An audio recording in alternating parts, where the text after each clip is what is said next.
بسم اللہ الرحمن الرحیم۔ السلام علیکم ورحمۃ اللہ تعالی وبرکاتہ۔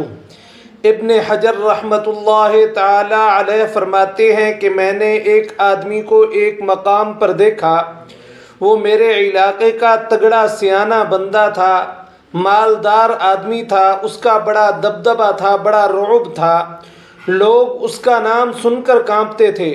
لیکن میں نے اس کو طبیب کی دکان پر لیٹے ہوئے دیکھا تو اس کے وجود سے پیپ نکلتی تھی۔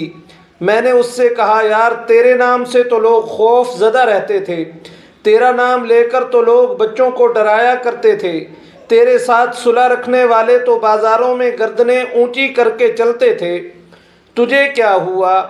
وہ کہنے لگے، بس جب خدا کا حکم آیا، جب اللہ تعالی جل جلالہ کی حکمت کا غلبہ ہوا، جب تک رب نے ڈھیل دی تو دی، جب وہ پکڑنے پر آیا تو پھر حال یہ ہوا کہ ایک غریب مچھیرا مچھلیاں پکڑنے کے لیے سارا دن دریا پر بیٹھا رہا، اسے کوئی مچھلی نہ ملی۔ جب شام ہوئی تو وہ رو ہی پڑا، اور اس بندے نے اپنے رب کو پکارا کہ مالک، میرے بچوں کے پاس تو کھانے کے لیے ہی کچھ نہیں۔ پھر شام بڑی محنت کے بعد ایک بڑی ساری مچھلی اس کے ہاتھ لگ گئی۔ ان دنوں نہ گوشت ملتا تھا نہ مچھلی ملتی تھی۔ وہ بیچارہ ایک مچھلی لے کر اپنے گھر کی طرف جا رہا تھا تو میں سامنے سے آ گیا، جو طریقہ ہوتا ہے۔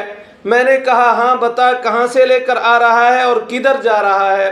اس نے کہا، صاحب مجھے پتہ ہے کہ آپ مجھ سے مچھلی چھین لیں گے، لیکن میرے بچے بھوکے ہیں، انہوں نے صبح سے کچھ نہیں کھایا، میرا یہی روزگار ہے، آج مجھے کچھ میسر نہیں آیا، میں نے اس مچھلی کو دریا میں سے پکڑا ہے، مجھے بیچنے کو بھی کچھ نہیں ملا، پتہ نہیں مجھے یہ پکانی کس طرح ہے، یہ مچھلی میرے بچوں کی خوراک بنے گی، تو کل لوٹ لینا یا پرسوں لوٹ لینا، تمہارا کام تو ہے ہی لوٹنا، چلو کچھ دن کے لیے ہاتھ روک لو۔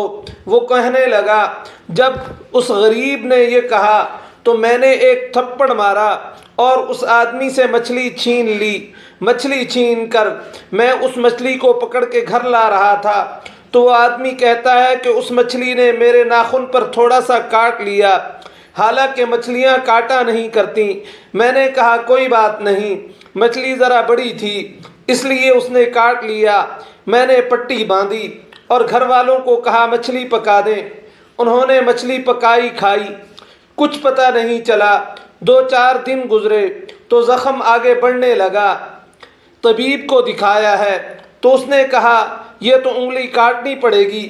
کہتا ہے کہ وہ انگلی کٹوائی تو 1 ہفتہ نہیں گزرا تھا کہ زخم آگے بڑھا، تو پھر وہ ہاتھ کی طرف بڑھا۔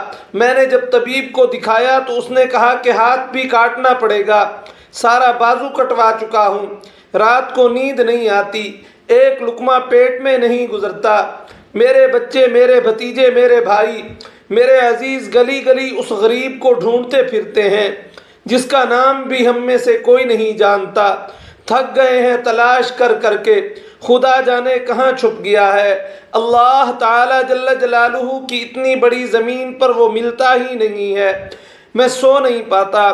وہ کہنے لگا، شیخ میرے لیے دعا کرو، مجھے کچھ نہیں چاہیے، بس وہ مجھے مل جائے، بس وہ مجھے معاف کر دے، معافی کے 2 جملے وہ مجھے کہہ دے، جیسے بھی ہوگا میں اس کو مناؤں گا، بندہ درکار ہے۔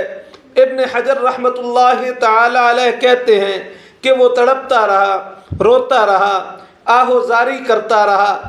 میں نے بھی اس کے لیے دعا کی کہ اللہ کرے وہ شخص تجھے مل جائے۔ پھر کچھ دنوں کے بعد کسی نے بتلایا کہ وہ تو مر گیا ہے، تڑپ تڑپ کے، مگر اسے معافی کا موقع ہی میسر نہیں آیا۔ اس لیے چاہیے کہ ظالموں کو وہ کسی پر ظلم کرنے سے پہلے اپنا انجام سوچ لیں، لیکن آج جو ہم ظلم کر رہے ہیں، مظلوم کی آہ اللہ تعالی جل جلالہ کے عرش کو ہلا دیتی ہے۔ پھر جو مظلوم ہوتا ہے، بے سہارا ہوتا ہے، جو کچھ نہیں کر سکتا، پھر اس کا بدلہ اللہ تعالی خود ہی لیا کرتے ہیں۔ اللہ تعالی ہمیں ظلم سے بچنے کی توفیق عطا فرمائے۔